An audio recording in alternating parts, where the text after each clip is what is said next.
Hi, Martin here with another video, and today I'm going to show you how you can customize your Mac experience by utilizing widgets. So I'm going to show you how to add them, customize them, and then remove them once you're done. So let's get started. Just before we jump in how we're going to add our widgets, you may be wondering what exactly is a widget. Well, essentially they're kind of a super cool feature that Mac users have had at their fingertips, and they're essentially mini apps that sit on your desktop and give you quick access to frequently used information or tools. One key thing, if you want to access this on your Mac, the ability to add them onto your desktop, you will need the latest version of Mac OS Sonoma. Okay, so how do we go about adding the widgets? So let's look at how we can add them to our desktop to start with. So on your Mac desktop, if you control click and then head to edit widgets. So here you'll see this screen that's popped up down here.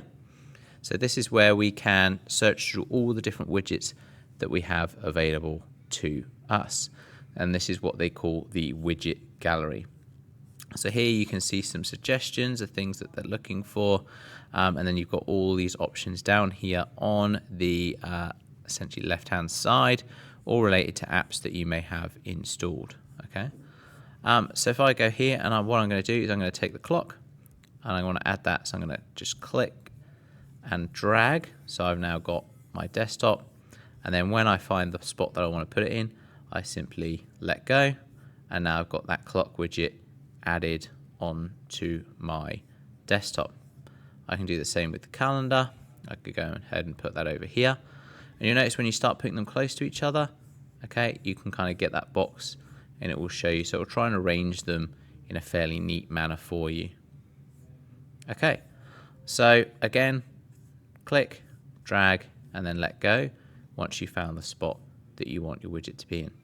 To close this window, simply just click back on your desktop and then you'll have the options here. So my widgets have now all been added on. So I've got access to them on there. You'll see that I clicked on my clock and that's opened up the clock app on here. So if there's an app associated with it, then clicking on it will open up that app. So that's how we can go about adding widgets onto our desktop, but we can actually add widgets into the notification center as well. So if I go over here and click on my date and time at the top, you can now see I've got my notification center opened up. If I scroll all the way to the bottom, I can click on edit widgets. And then again, I can remove any widgets that maybe I've got over here, or I could click and drag and add my widgets into the notification center from here.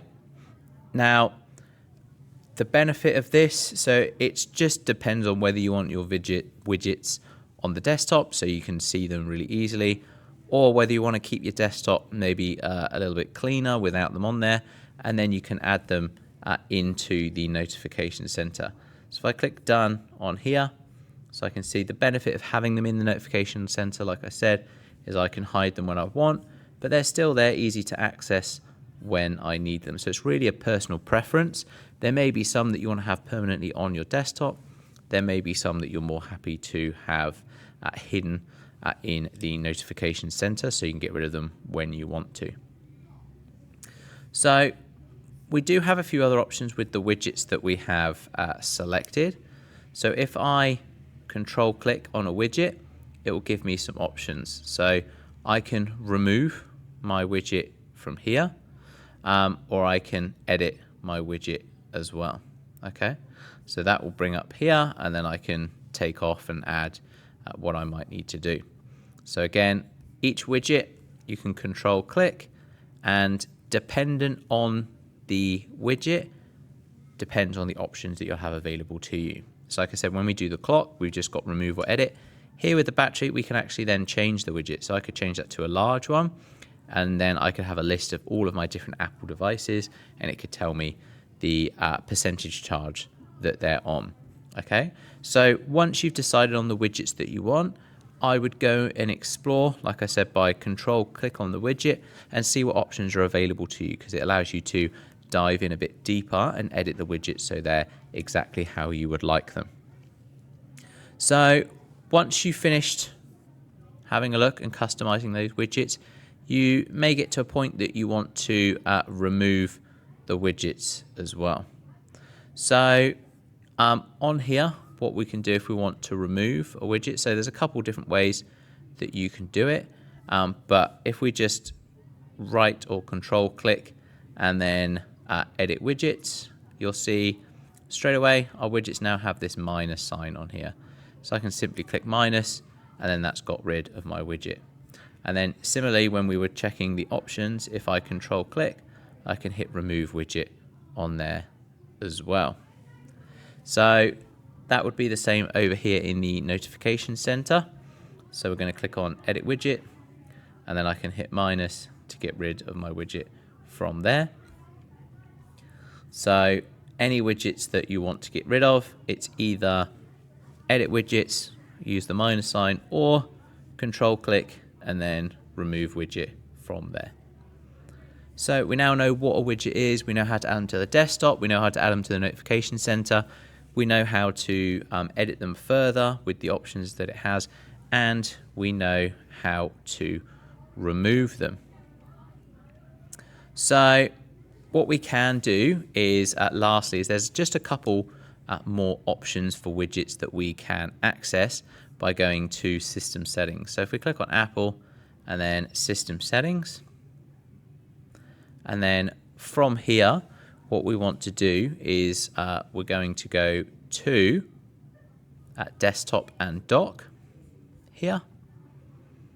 So go down, click on desktop and dock. And then what we want to do here is scroll down to widgets. So from here, what we can do is we've got a few different options. So we've got show widgets. So on desktop, so we can show the widgets on the desktop. We've got in Stage Manager, which will show them when Stage Manager is turned on. We also have widget style. So automatic will switch between monochrome and full color. We have the option of monochrome, which always shows widgets in a monochrome, and then full color, which shows them in full color. So those are the last few options for widgets. I highly suggest having a go, seeing what widgets. There's a whole vast variety of widgets out there that could be really useful. So if you find yourself clicking into an app or utility on your Mac quite a bit, then a widget could help shorten that time, make it more efficient, and put it right there in front of you on the desktop or in the notification center. So I hope that this video has been useful for you. If it has, please give it a thumbs up, and then comment below and subscribe to the channel for more. Thanks, and I'll see you in the next video.